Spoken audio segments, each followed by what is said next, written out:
Today's topic is characteristics of instruments. Okay, characteristics of instruments and errors in measurement. Right. So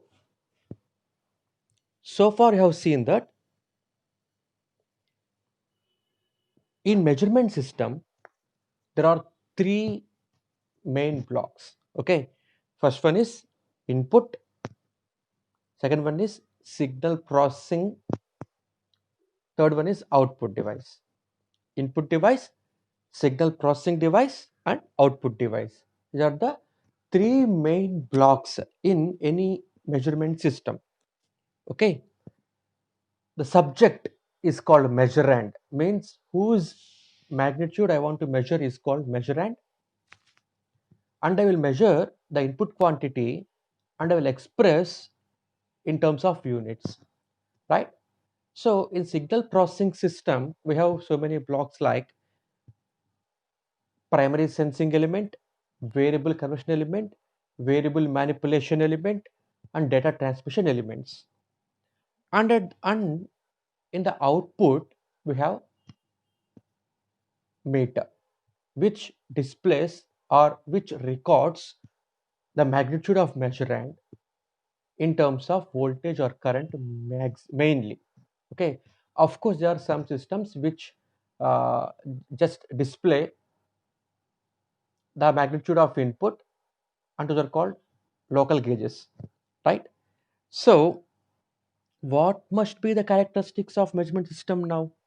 So every system has some characteristics. The common characteristics of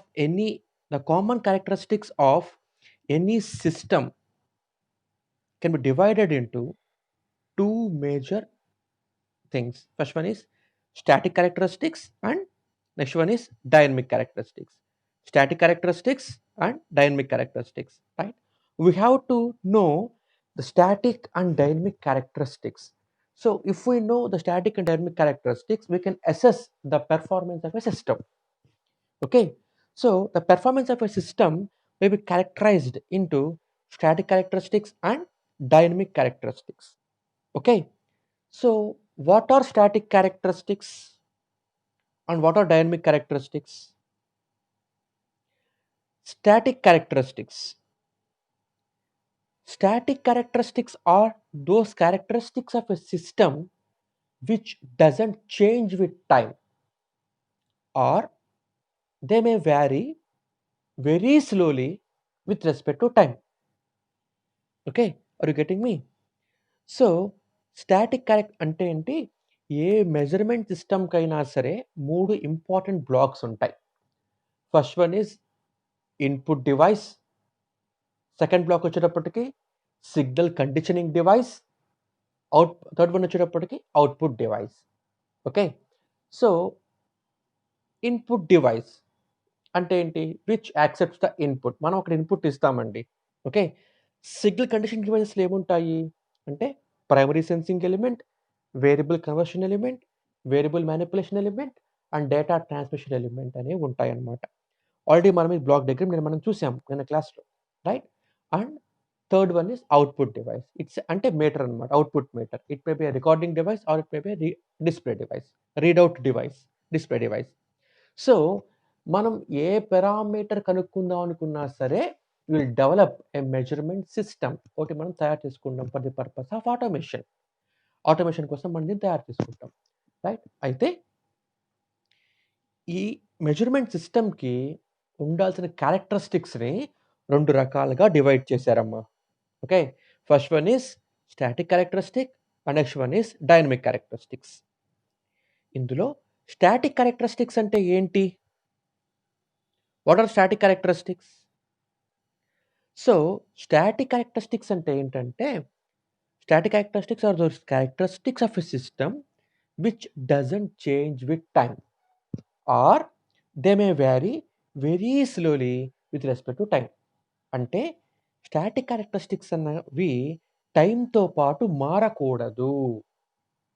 ఓకేనా? System యొక్క characteristics టైమ్‌తో పాటు మారకపోయినా, are టైమ్‌తో పాటు vary అయితే గనక అవి చాలా స్లోగా vary అవుతాయమ్మా. బాగా స్లోగా వేరీ అవుతాయన్నమాట. సో ఏ క్యారెక్టరిస్టిక్స్ అయితే టైమ్‌తో పాటు వేరీ అవ్వవో, ఒకవేళ వేరీ అయితే బాగా స్లోగా వేరీ అవుతాయో, those are called static characteristics. Static characteristics are the characteristics of system which doesn't change with time. టైమ్‌తో పాటు అవి మారవు. ఒకవేళ మారితే or they may vary very slowly with respect to time. టైమ్‌తో పాటు చాలా స్లోగా వేరీ అవుతూ ఉంటాయన్నమాట. అలాంటి క్యారెక్టరిస్టిక్స్ మనం ఏమంటాము అంటే స్టాటిక్ క్యారెక్టరిస్టిక్స్ అంటామండి. Okay. Next one dynamic characteristics. Next one dynamic characteristics. ఈ డైనమిక్ క్యారెక్టరిస్టిక్స్ అంటే ఏంటి అంటే these are the characteristics of a system which vary with respect to time. టైమ్‌తో పాటు ఈ క్యారెక్టరిస్టిక్స్ బాగా ఎక్కువగా వేరీ అవుతూ ఉంటాయన్నమాట. అలాంటి క్యారెక్టరిస్టిక్స్‌ని we call them dynamic characteristics. Okay. So, now static characteristics అంటే ఏంటి? ఈ క్యారెక్టరిస్టిక్స్ టైమ్‌తో పాటు వేరీ అవ్వవు. ఓకే. ఒకవేళ వేరీ అయితే చాలా స్లోగా వేరీ అవుతాయి. అలాంటి క్యారెక్టరిస్టిక్స్‌ని స్టాటిక్ క్యారెక్టరిస్టిక్స్ అంటున్నాము. డైనమిక్ క్యారెక్టరిస్టిక్స్ అంటే they are the characteristics of system which change with time. టైమ్‌తో పాటు బాగా వేరీ అవుతూ ఉంటాయన్నమాట. సో, ఈ 2 క్యారెక్టరిస్టిక్స్ కనుక మనం బాగా చెప్పగలిగితే then we we may assess the performance of a system. We may assess the performance of a system. ఓకేనా అండి? సో, అదనమాట. ఇప్పుడు మరి స్టాటిక్ క్యారెక్టరిస్టిక్స్ అంటే ఏంటి? మరి ఎగ్జాంపుల్స్ ఏంటి? అంటే ఎగ్జాంపుల్స్ ఆఫ్ స్టాటిక్ క్యారెక్టరిస్టిక్స్ ఏంటి అంటే accuracy, precision, resolution, ruggedness, sensitivity, stability, static error, repeatability, reproducibility, drift, dead zone ఇవన్నీ ఏంటంటే స్టాటిక్ క్యారెక్టరిస్టిక్స్ అన్నమాట. డైనమిక్ క్యారెక్టరిస్టిక్స్ అంటే speed of response, fidelity, dynamic error, lag. Okay. ఈ 4 వచ్చేటప్పటికి dynamic characteristics. I am repeating again. రాసుకోవాలండి మీరు. You have to write running notes. Static characteristics అంటే ఏంటి? Accuracy, precision, resolution, ruggedness, sensitivity, stability, static error, dead zone, linearity, hysteresis. Okay. ఇవన్నీ ఏంటంటే static characteristics. Dynamic characteristics వచ్చేటప్పటికి ఏమవుతాయమ్మా? Fidelity, Fidelity ఎఫ్ఐడిఈఎల్ఐటివై. Fidelity, dynamic error, speed of response, log, LAG log. So, ఇవన్నీ మనకి dynamic characteristics అన్నమాట. So, ఈ total characteristics ఇప్పుడు మనం చూస్తామండి ఈ క్లాస్‌లో. Right? First coming to static characteristics. Static characteristics. Okay. So, static characteristics concerned only with steady state reading.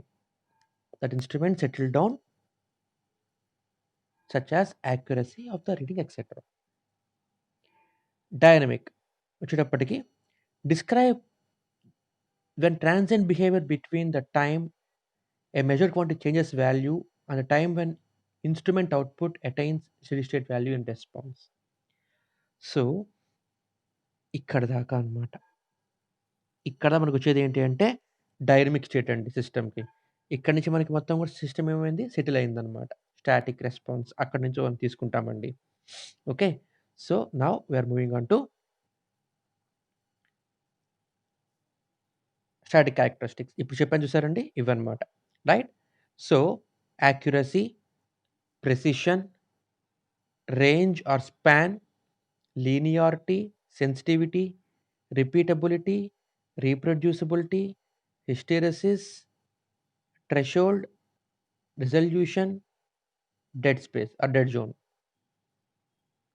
ఓకేనండి. These are static characteristics. అంటే ఇవి స్టెడీ స్టేట్ రీడింగ్స్‌తోనే మనకివి కన్సర్న్ అయి ఉంటాయమ్మా. ఇవన్నీ గూడాను. ఓకే. సో, ఇవి మనం ఇప్పుడు ఒక్కోటి చూద్దామండి ఇవన్నీ. All these concepts will discuss one by one. Okay. So, range అంటే ఏంటి? స్పాన్ అంటే ఏంటి?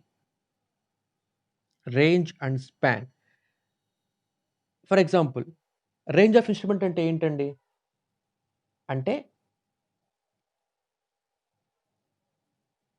The minimum and maximum readings ఎంత చూపిస్తోంది సిస్టమ్ అన్నది, ఇన్‌స్ట్రుమెంట్ అన్నది అని చెప్పడమే దాని యొక్క రేంజ్ అన్నమాట.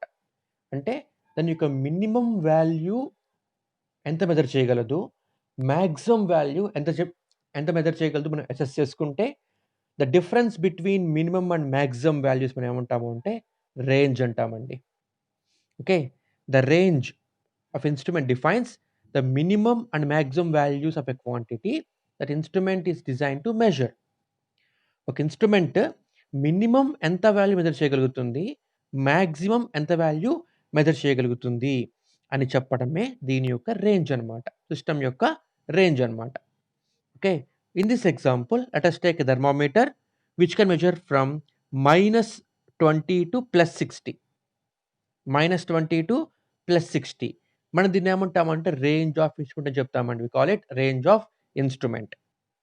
రైట్? తర్వాత ఇదెంత ఫుల్ స్కేల్ రిప్రజెంటేషన్ ఇది ఎంత మనకి ఫుల్ స్కేల్ మెజర్ చేస్తుంది? ఫుల్ స్కేల్ ఎంత మెజర్ చేస్తుంది? అంటే 60లో నుంచి 60 నుంచి ఇక్కడ దాకా అండి. సో, మొత్తం మెజర్ చేయండి. 60 -20 సో, +80 డిగ్రీస్ అంటే టోటల్ 80 డిగ్రీస్ దాకా మెజర్ చేయగలుగుతుంది. అంటే -20 to +60 -20 to +60 it is the full scale range. అంటే టోటల్ ఇది మనకి 80 డిగ్రీస్ ఇది మెజర్ చేస్తదనమాట. సో, ఇది మనకి ఫుల్ స్కేల్ అవుతుందనమాట. ఓకేనమ్మా. ఇది మనం రేంజ్ అంటాము ఆర్ స్పాన్ అంటామనమాట. రేంజ్ ఆర్ స్పాన్ అంటే రేంజ్ అన్న స్పాన్ అన్న ఒకటేనండి. సో, రేంజ్ అంటే ఏంటి? అంటే మినిమమ్ ఎంత వాల్యూ అది మెజర్ చేయగలుగుతుంది, మాక్సిమం ఎంత వాల్యూ మెజర్ చేయగలుగుతుంది అని చెప్పడము సిస్టమ్ యొక్క రేంజ్ అనమాట. In this it can measure from -20 to +60. So, it is the range of instrument. So, full scale ఎంతవుతుంది దీనికి? 60 టు -20 అంటే టోటల్ 80 డిగ్రీస్ దీని యొక్క ఫుల్ స్కేల్ అనమాట. ఓకేనా అండి? So, next one accuracy. So, what is accuracy? చెప్పండమ్మా. రిప్లై ఇవ్వండి. అన్‌మ్యూట్ అవ్వండి.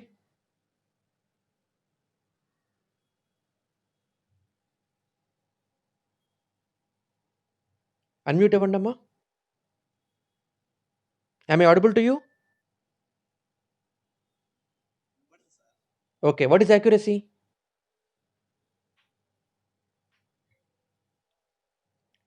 యాక్యురసీ అంటే ఏంటి?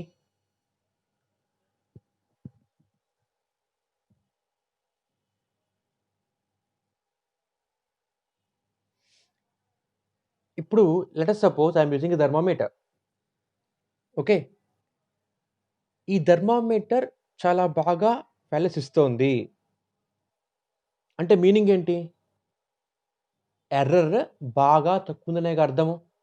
అంటే మెజర్ చేసే వాల్యూలో ఎర్రర్ కనుక బాగా తక్కువుంటే then the measurement is said to be accurate.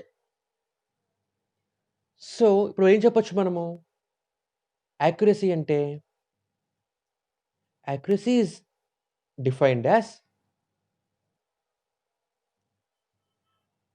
How close the output reading is to the measured value, actual value. ఓకేనండి. అంటే for example let us suppose I want to measure pressure. ఓకేనండి. 10 KG ఇచ్చానమ్మా pressure నేను input. ఓకేనండి. So, measure చేస్తే నాకెంతొచ్చింది అంటే 9.9 KG వచ్చిందమ్మా. అంటే ట్రూ వాల్యూకి మెజర్డ్ వాల్యూ బాగా నియర్‌గా వచ్చిందనమాట. సో, యాక్యురసీ ఇప్పుడు ఎలా చెప్తాం మనము? Accuracy is determined as nearness to true value. Nearness to true value. True వాల్యూకి ఎంత దగ్గరగా మనం మెజర్ చేసే వాల్యూ వస్తే then the system is said to be that much accurate. System is said to be that much accurate. ఓకేనండి. అంటే deviation from true value అన్నది బాగా తక్కువుందనుకోండమ్మా. డీవియేషన్ ఫ్రమ్ ట్రూ వాల్యూ అన్నది బాగా తక్కువ ఉందనుకోండమ్మా, then the measured value is accurate అని చెప్తామనమాట. మెజర్డ్ వాల్యూ ఈజ్ యాక్యురేట్ అని చెప్తామండి. ఓకేనా అండి? అయితే మనం దీన్ని బట్టి ఏం చెప్పొచ్చు? మెజర్ చేసే వాల్యూలో ఎర్రర్ బాగా తక్కువుంటే యాక్యురసీ బాగా పెరుగుతుంది. ఓకేనా అండి? యాక్యురసీ బాగా పెరుగుతుంది. రైట్? సో, ఎప్పుడు కూడా మనం యాక్యురసీని ఇన్ టర్మ్స్ ఆఫ్ ఎర్రర్ చెప్తాం అందుకే. Always accuracy is expressed in terms of error. Okay. అదెలా చెప్తాము?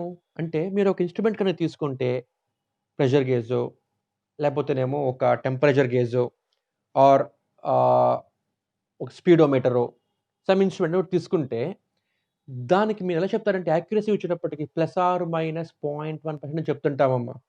ఓకేనండి. ±0.1% చెప్తుంటామండి. ఆర్ ±1% అని చెప్తుంటామమ్మా.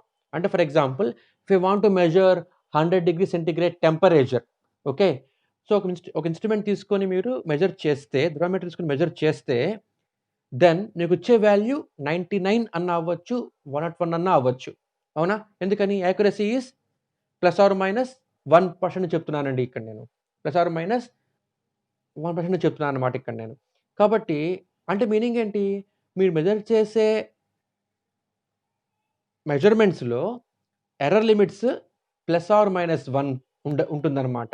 ఓకే. అంతకన్నా ఎక్కువ ఉండదు. మీన్స్ ఇదేంటిది మనకి ఎర్రర్ లిమిట్ అన్నమాట. సో, మనమెప్పుడు గూడా accuracy in terms of error limits చెప్తూ ఉంటామండి. Always we always we express accuracy in terms of error limits. Okay. And now ఇంకొకటేంటి అంటే ఈ యాక్యురసీని మనము బై ప్రెజర్ కాల్డ్ కాలిబ్రేషన్ పెంచుకోవచ్చు. ఓకేనమ్మా? యాక్యురసీని మనం బాగా పెంచుకోవచ్చు. ఓకే. కాలిబ్రేషన్ అంటే ఏంటి అంటే సిస్టమ్‌ని బిట్వీన్ ద లిమిట్స్‌లో మనము లినియరైజ్ చేస్తామండి. We will make system work linear in a given range. ఓకేనమ్మా? ఒక సిస్టమ్‌కి లోవర్ లిమిట్ ఉంటుంది. లోవర్ రేంజ్ ఉంటుందమ్మా. అలాగే అప్పర్ రేంజ్ ఉంటుందండి. వి కాల్ ఇట్ లిమిట్స్ అన్నమాట. ఓకే. ఒక సిస్టమ్ ఆపరేట్ అయ్యే లిమిట్స్‌లో మనము అది బాగా లీనియర్‌గా ఆపరేట్ అయ్యేలాగా చేస్తే, మనం యాక్యురసీ బాగా ఎక్కువగా తెచ్చుకోవచ్చు. ఎక్కువగా పెంచుకోవచ్చు. రైట్? సో, ఈ యాక్యురసీని మనము 3 రకాలుగా చెప్తూ ఉంటామండి. ఓకే. అదేంటి అంటే first one is point accuracy. Second one is accuracy as a percentage of scale range. Third one is accuracy as a percentage of true value. ఓకేనండి. Accuracy can be expressed in 3 ways. First one is point accuracy and second one is accuracy as a percentage of full scale reading or scale range and third one is accuracy as a percentage of true value. Okay. ఇలా మనం 3 రకాలుగా చెప్తుంటామమ్మా యాక్యురసీని. Right? అయితే ఇందులో point accuracy అన్నది మనం ఎక్కువగా అసలు ఉపయోగించము. ఓకేనమ్మా? So, what do you mean by point accuracy? Point accuracy అంటే ఏంటి? అంటే పాయింట్ యాక్యురసీ అంటే ఏంటి అంటే if a system has point accuracy if a system has point accuracy ఒక సిస్టమ్‌కి పాయింట్ యాక్యురసీ ఉంది అంటే అదేం చెప్తుంది? అంటే it gives information about accuracy at that point only and it doesn't convey any information regard accuracy at all other points. ఓకేనా అండి? క్లియర్‌గా ఉందా? అంటే for example let us suppose I am using a pressure gauge having a range 0-50 KG. ఓకేనా అండి? 0-50 KG measure చేసే ఒక pressure gauge నేను తీసుకున్నానండి. ఈ ప్రెషర్ గేజ్‌కి it has point accuracy at 20 అన్నాననుకోండమ్మా. It has a point accuracy at 20 అన్నాననుకోండమ్మా. దీని మీనింగ్ ఏంటి అంటే 20 కేజీ దగ్గర మాత్రమే ఇది చాలా యాక్యురేట్‌గా పనిచేస్తుంది. ఇంక మీరు ఎంత ఇన్‌పుట్ 20 కేజీ ఇన్‌పుట్ తప్ప మీరు ఎంత ఇన్‌పుట్ అటు ఇటు మార్చినా సరే, అది ఇచ్చే రీడింగ్‌లో యాక్యురసీ బాగుందని చెప్పలేను. అంటే ఇప్పుడేంటి, ఇన్‌స్ట్రుమెంట్ 0-50 కేజీ దాకా ఉంది ఇన్‌స్ట్రుమెంట్. కానీ దీని యాక్యురసీ మాత్రం ఎక్కడుంది? అట్ ఓన్లీ 20 కేజీ దగ్గర మాత్రమే యాక్యురసీ ఉంది. అంటే 20 కేజీ ఇన్‌పుట్ ఇస్తే మాత్రమే అది యాక్యురేట్‌గా మెజర్ చేసి అవుట్‌పుట్ ఇస్తుంది తప్ప, నేను 5 కేజీ ఇచ్చినా, 15 కేజీ ఇచ్చినా, 30 కేజీ ఇచ్చినా, 45 కేజీ ఇచ్చినా, 50 కేజీ ఇచ్చినా సరే అది మెజర్ చేస్తుంది. కానీ వచ్చే అవుట్‌పుట్ ఎర్రర్ లేకుండా కరెక్ట్‌గా ఉంది అని చెప్పలేను. Okay. It doesn't convey any information regarding accuracy at all other points except at 20 kgs pressure అన్నమాట. అంటే 20 కేజీ ఇన్‌పుట్ ప్రెషర్ ఇస్తే తప్ప 20 కేజీ ఇన్‌పుట్ ప్రెషర్ ఇస్తే అది పర్ఫెక్ట్‌గా అవుట్‌పుట్ చూపిస్తుంది. నేను 15 కేజీ ఇచ్చినా, 10 కేజీ ఇచ్చినా, 35 కేజీ ఇచ్చినా, 40 కేజీ ఇచ్చినా సరే అది మెజర్ చేస్తుంది. కానీ వచ్చే వాల్యూ అన్నది యాక్యురేట్‌గా ఉంది, ఎర్రర్ లేకుండా ఉన్నది అని మనం చెప్పలేము. It is called point accuracy. మరి అలాంటప్పుడు ఇన్‌స్ట్రుమెంట్స్ మనం ఉపయోగిస్తామంటే అలాంటి ఇన్‌స్ట్రుమెంట్స్? ఉపయోగించలేము. కాబట్టి we are moving on to accuracy as a percentage of scale range. Accuracy as a percentage of scale range. ఇది మనం ఎక్కువగా చెప్తూ ఉంటామమ్మా. ఓకేనా అండి? ఇది మనము ఎక్కువగా చెప్తూ ఉంటామండి. Accuracy as a percentage of scale range. అయితే ఇందులో ఒక ప్రాబ్లమ్ ఏంటి అంటే, హయ్యర్ స్కేల్ రేంజ్ దగ్గర మనకి ఎర్రర్స్ బాగా తక్కువుంటాయి. లోవర్ స్కేల్ రేంజ్ దగ్గరొచ్చేటప్పటికి ఏమవుతుంది అంటే, ఎర్రర్స్ బాగా పెరిగిపోతాయి. అది ఇందులో చిన్న బ్యాక్ డ్రాప్ అన్నమాట. So, to overcome this I am going to accuracy as a percentage of true value. Accuracy as a percentage of true value. Okay. అయితే ఇందులో ప్రాబ్లమ్ ఏంటి అంటే, ట్రూ వాల్యూ ఇంత అని ఎప్పుడు మనం చెప్పలేము. అదొక ప్రాబ్లమ్ అన్నమాట. కానీ ఇందులో అడ్వాంటేజ్ ఏంటి అంటే, if I measure higher value, error కనుక కొంత ఉంటే, if I measure low values same using the same instrument, errors బాగా తగ్గిపోతాయన్నమాట. ఎర్రర్స్ బాగా తగ్గిపోతాయన్నమాట. So, accuracy as a percentage of true value చెప్తే మనకి కరెక్ట్‌గా ఉంటుంది. బట్ ట్రూ వాల్యూ మనం ఎగ్జాక్ట్ చెప్పలేమండి. కాబట్టి will follow percentage of scale range. So, accuracy as a percentage of scale range మనం చెప్తూ ఉంటామనమాట. Okay. Is about accuracy. Next coming to error. Next coming to error. Okay. So, accuracy అంటే ఏంటి? Nearness to exact value or true value. It's called accuracy. Error అంటే deviation from true value. Okay. For example,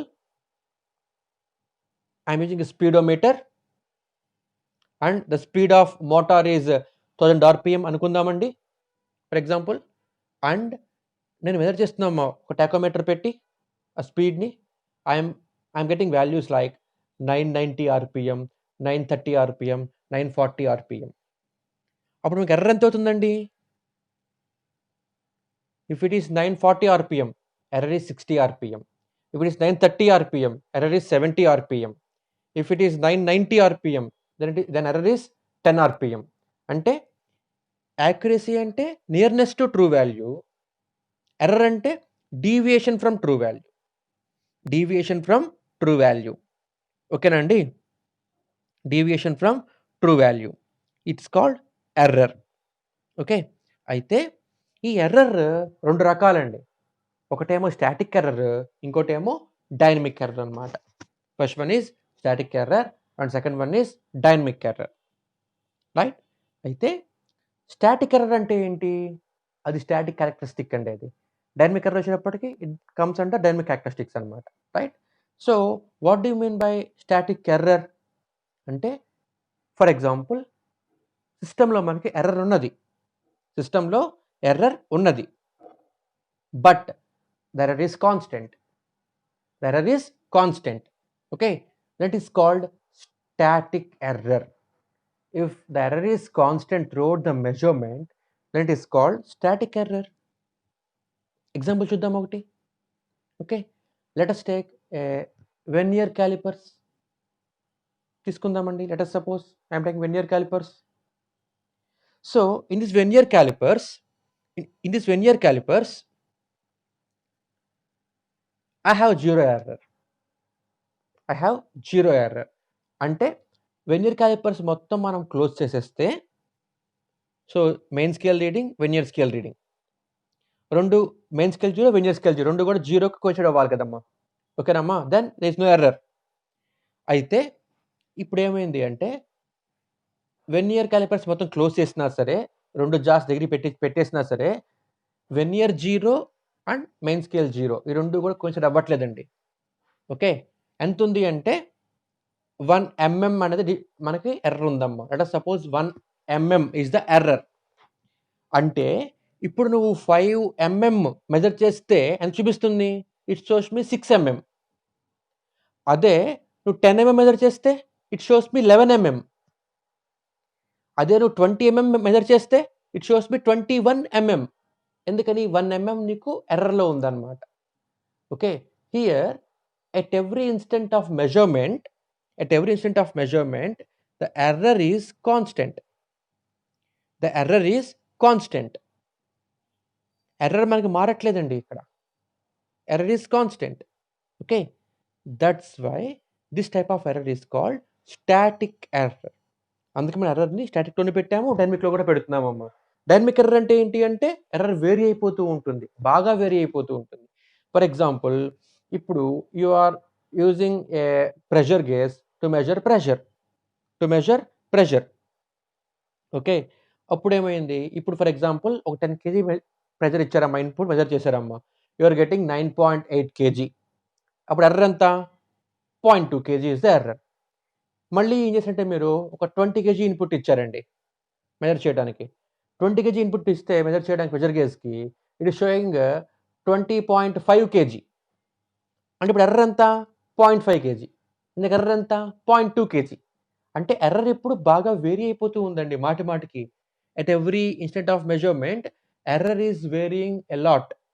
so ఇలా error కనుక vary అయిపోతే it's called dynamic error. Okay. Error vary అవ్వకుండా throughout the range ఒకేలాగా ఉంది అంటే that is called static error. Otherwise it is called dynamic error. So precision. Accuracy and precision ఈ 2 కూడా చాలా జాగ్రత్తగా అర్థం చేసుకోవాలి. యాక్యురసీ అంటే ఏంటి? Nearness to exact value is called accuracy. మరి ప్రిసిషన్ అంటే ఏంటి? అంటే precision describes the degree of freedom from errors. Okay. అమ్మ వితిన్ 10 మినిట్స్ ఇది ఆఫ్ అయిపోతుంది. మళ్ళీ మీరు రీలాగిన్ అవ్వండి. ఓకే. రైట్. ప్రిసిషన్ అంటే ఏంటి? యాక్యురసీ అంటే ఏంటి? ఈ రెండిటికి డిఫరెన్స్ జాగ్రత్తగా తెలుసుకోవాలమ్మా. Precision and accuracy. Right. Accuracy means nearness to exact value. ప్రిసిషన్ అన్నది ఎలా చెప్తాము అంటే it is always expressed in terms of conformative figures and significant figures. ఓకేనమ్మా? Conformative and significant figures. అంటే for example you are taking a pressure gauge. Okay. ఇప్పుడు readings ఎలా వచ్చాయంటేనమ్మా if you are measuring 10 KG pressure measure చేస్తే కనుక reading ఎలా వచ్చిందంటే 9.9 KG వచ్చిందండి. ఇప్పుడు ఎర్రర్ ఎంత? రిప్లై ఇవ్వండమ్మా. You are measuring a pressure using pressure gauge and input ఎంత ఇచ్చారు అంటే 10 కేజీ ఇచ్చారమ్మా. రిప్లై ఇవ్వండి. అండ్ మీకు 9.9 కేజీ వచ్చిందమ్మా మెజర్ చేస్తే. ఇప్పుడు మనకు ఎర్రర్ ఎంత? 10 kg minus 9.9 kg. So 0.1 kg is the error. Okay, 0.1 kg is the error. ఇప్పుడు you are taking another instrument and you are measuring. తీసుకుంటే ఎలా వచ్చిందంటే 9.99 kg వచ్చిందండి. 9.99 kg వచ్చిందమ్మా. ఇప్పుడు ఎర్రర్ ఎంత? 10 kg minus 9.99 kg అంటే 0.01 is the error. అవునా కదా? 0.01 is the error. ఓకే. ఇక్కడ మీరు చూడండి పాయింట్ ముందున్న ఫిగర్ ఏమో కన్ఫర్మేటివ్ ఫిగర్ అండి. పాయింట్స్ చదవచ్చేవన్నీ కూడాను సిగ్నిఫికెంట్ ఫిగర్స్ అనమాట. ఓకే, 9.9999 వచ్చింది అనుకోండి అమ్మా, అప్పుడు అది ఎర్రర్ ఎంత? 0.0001. అంటే మనము ప్రెసిషన్ చెప్తున్నాము అంటే ఎర్రర్ యొక్క డిగ్రీ ఆఫ్ ఫ్రీడమ్ చెప్తున్నామండి మనము. ఎర్రర్ యొక్క డిగ్రీ ఆఫ్ ఫ్రీడమ్ చెప్తున్నామమ్మా. అయితే గమనించండి, ప్రిసిషన్ ఉన్నంత మాత్రాన అది యాక్యురేట్ కాదు. ఓకేనమ్మా? ప్రెసిషన్ ఉన్నంత మాత్రాన మెజర్మెంట్ యాక్యురేట్ అని చెప్పలేము. ఓకే, ఒక ఎగ్జాంపుల్ చూద్దాము. Let us take screw gauge to measure diameter of a wire. ఓకేనండి, let us take screw gauge to measure diameter of a wire. మీరు మెజర్ చేశారమ్మా. మెజర్ చేస్తే ఎంత వచ్చిందంటే వాల్యూ ఇప్పుడు నాకు for example if the diameter of wire is 1 mm. ఓకేనండి, for example 1 mm is the diameter of wire. మీరు measure చేస్తే ఎంత వచ్చిందంటే 1.1 mm వచ్చిందమ్మా. ఓకేనండి, 1.1 mm వచ్చిందమ్మా. ఇప్పుడు ఎర్రర్ ఎంత? 0.1 mm. 0.1 mm is the error. Okay, ఇప్పుడు మీరు మెజర్ చేశారండి మళ్ళీను ఇంకొక స్క్రూ గేజ్ తీసుకొని. ఓకే, ఇప్పుడు మీకు ఎలా వచ్చిందంటే మీకు 1.01 mm వచ్చిందమ్మా. 1.01 mm వచ్చింది మెజర్ చేస్తే. ఇప్పుడు ఎర్రర్ ఎంత?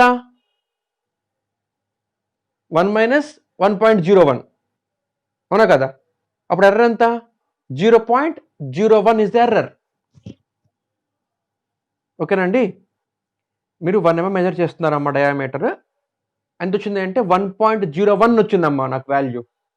అప్పుడు 1.01 మైనస్ 1 mm అంటే 0.01 mm అన్నది ఎర్రర్ అనమాట. ఇప్పుడు చూడండి, ఇందులో మీకు ఎర్రర్ బాగా తగ్గిపోయిందా లేదా, చూపించిందా లేదా? So this measurement is said to be accurate and also precise. Accuracy ఉంది, ప్రిసిషన్ కూడా ఉందమ్మా.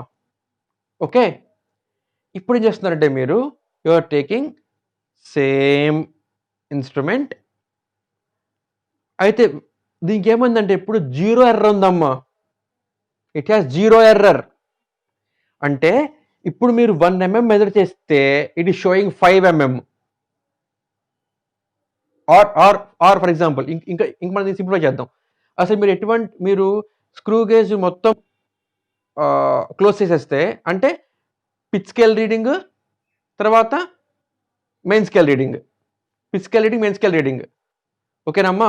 రెండు మీకు జీరోస్ కోయిన్సైడ్ అవ్వాలి కదా, అవ్వట్లేదు. అంటే ఏమీ ఇన్పుట్ ఇవ్వకపోతే దెన్ ఎర్రర్ ఇస్ 0.5 mm అనుకుందామండి. ఏమీ ఎర్రర్ ఇవ్వకపోతే దెన్ ఏమీ ఇన్పుట్ ఇవ్వకపోతే దెన్ ఎర్రర్ ఇస్ 0.5 mm అని చెప్పి అనుకుందామమ్మా. Means it has 0 error of 0.5 mm అనమాట. ఇప్పుడు మీరు 1 mm మెజర్ చేశారనుకోండి అమ్మా, డయామీటర్ని ఎంత చూపిస్తుందమ్మా? అది 6 mm చూపిస్తుందండి. ఓకేనండి, 6 mm చూపిస్తుందమ్మా అక్కడ అది. సో ఎర్రర్ అంత ఇక్కడ ఇప్పుడు 0.5 mm ఇస్ ద ఎర్రర్. అంటే ఇప్పుడు ఈ వాల్యూ ఇది యాక్యురేటా? కాదు, it is not accurate. Or let us suppose you are taking a screw gauge with high precision. దీనికి కూడా 0 ఎర్రర్ ఉందండి. ఎంత అంటే సపోజ్ 0 ఎర్రర్ 5 mm అనుకుందామండి. 5 mm ఇస్ ద ఎర్రర్ అనుకుందామమ్మా. ఓకేనా? ఇప్పుడు మీరు మెజర్ చేశారమ్మా ఒక వాల్యూని. Let us suppose you are measuring 10 mm diameter. ఎంత చూపిస్తుందండి? 15 mm చూపించాలమ్మా. కానీ ఎంత ఇచ్చిందంటే అది 15.01 mm చూపించిందండి. అంటే ఇప్పుడు ఎర్రర్ ఎంత? 5.01 ఇస్ ద ఎర్రర్. ఓకేనండి, సో ఇక్కడ మీకు ప్రెసిషన్ ఉన్నది, కానీ ఎర్రర్ ఎక్కువైపోవడం వల్ల యాక్యురసీ లేదు. అన్నది లేదు. మీకు ప్రెసిషన్ ఉంది ఇందులో, ఈ మెజర్మెంట్లో, but the system is not accurate. ఓకేనండి, అయితే మనం యాక్యురసీని ఇంప్రూవ్ చేసుకోవచ్చమ్మా, కానీ ప్రిసిషన్ని మాత్రము అసలు ఇంప్రూవ్ చేసుకోలేము. ఓకేనండి, సో దట్స్ వై. ఎందుకని అంటే accuracy can be improved by calibration, but precision is not. Okay, that's why accuracy precision is necessary condition for accuracy, but not sufficient condition. Accuracy ఉండాలి అంటే ప్రిసిషన్ కూడా ఉండాలి. కానీ ప్రిసిషన్ ఒక్కటి ఉంటే యాక్యురసీ వస్తుంది అని చెప్పలేము. ప్రిసిషన్ నుండి ఎర్రర్ బాగా తక్కువ ఉంటే అప్పుడు యాక్యురసీ వస్తుంది. ఓకేనమ్మా? ప్రిసిషన్ నుండి ఎర్రర్ బాగా తక్కువ ఉంటే అప్పుడు యాక్యురసీ వస్తుంది. Okay? So I'm moving to next slide. Accuracy, precision. Right. This slide shows accuracy versus precision. Okay, Namma. So here you can see high precision and high accuracy. Here low accuracy, high precision. Here low precision and low accuracy. Okay.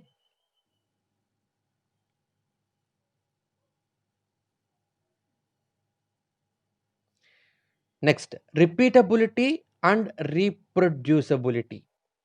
Repeatability, reproducibility. Okay.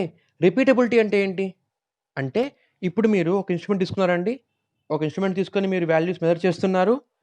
Same instrument under same conditions at same time. ఓకేనమ్మా? So, you are taking measurements with same instrument and same conditions. Okay. So, ఒకే conditions దగ్గర ఒకే instrument తీసుకొని మీరు measure చేస్తున్నప్పుడు మీకు values కనుక ఒకేలాగా వస్తే then system is said to be repeatable. ఓకేనండి? అంటే for example let us take thermometer. ఓకేనమ్మా? మీరు థర్మామీటర్ తీసుకొని మీరేం చేస్తున్నారు? మెజర్ చేస్తున్నారమ్మా టెంపరేచర్‌ని. ఇప్పుడు మెజర్ చేశారు. You are getting value 99.8. మళ్ళీ మెజర్ చేశారు. You are getting 99.9. మళ్ళీ మెజర్ చేశారు. 99.85. మళ్ళీ మెజర్ చేశారు. 99.88. ఓకేనమ్మా? ఇలా ఒకేలాగా వచ్చేమో వాల్యూస్ మీకు దగ్గరికి వచ్చేమో వాల్యూస్. 99.85, 99.88, 99.86, 99.87 ఇలా మీకు ఒకేలాగా వాల్యూస్ మాటిమాటికి వస్తూ ఉంటే then system is said to be highly repeatable. Right? Next coming to రీప్రొడ్యూసిబిలిటీ.